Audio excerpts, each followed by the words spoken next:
आज हम सीखेंगे how to make molecular formula. Molecular formula सीखने के लिए आप लोगों को सबसे पहले एक एटम की वैलेंसी पता होना चाहिए और उनके आयंस की वैलेंसी पता होना चाहिए।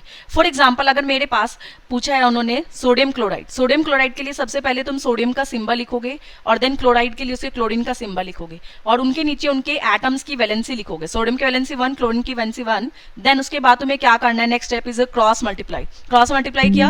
हमें पता है जो सोडियम के फुट में है उसकी वैलेंसी कितनी है 1, उसकी फुट में लिखेंगे। सेम अगर क्लोरीन को हमने कितने से मल्टीप्लाई किया 1 तो उसको भी क्या लिखेंगे उसके फुट में। तो इधर से हमारे पास क्या आ गया NaCl। नेक्स्ट अगर जैसे हमारे पास है मैग्नीशियम सल्फेट के लिए अगेन तुम्हें क्या करना है, सबसे पहले उसके एटम्स जो है उनका सिंबल लिखना है। मैग्नीशियम का सिंबल कितना होता है Mg। और सल्फेट को अगर इधर ध्यान से देखें, सल्फेट को हम किससे रिप्रेजेंट करते हैं SO4 2 नेगेटिव।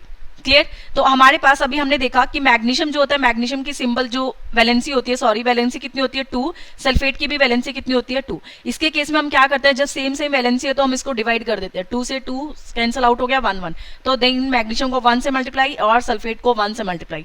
अगेन ऐसे लिखो, मैग्नीशियम के फुट में अगेन 1 और सल्फेट अगर एक से ज्यादा एटम है उसको हम ब्रैकेट्स में लिखते हैं और इसको भी अगेन कितने से मल्टीप्लाई किया है 1। तो हमारे पास क्या आ गया, मैग्नीशियम सल्फेट।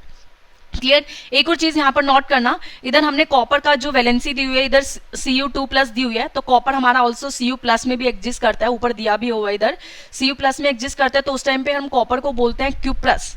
और अगर कॉपर 2+ में है तो उस टाइम पे हम कॉपर को बोलते हैं क्यूप्रिक। अगर इक वर्ड आ जाता है तो इसका मतलब वो हायर वैलेंसी के लिए यूज किया हुआ है। अस वर्ड जनरली हम किसके लिए यूज करते हैं, लोअर वैलेंसी के लिए। सिमिलरली हमारे पास आयरन के लिए भी होता है आयरन 3+ एंड आयरन 2+। तो अगेन आप लोग बता सकते हो आयरन 2+ किसके लिए यूज करेंगे हम लोग, फेरस। और आयरन 3+ हम किसके लिए यूज करेंगे, फेरिक वर्ड के लिए।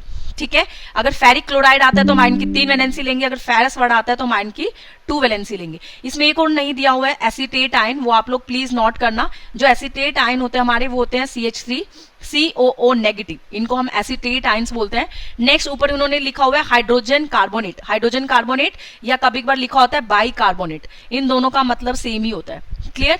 आप लोगों को आई थिंक सो समझ में आया होगा। आप फटाफट से ये 3 ट्राई करके देखो और मुझे कमेंट बॉक्स में जल्दी से लिख के बताओ कि इनका आंसर क्या रहेगा।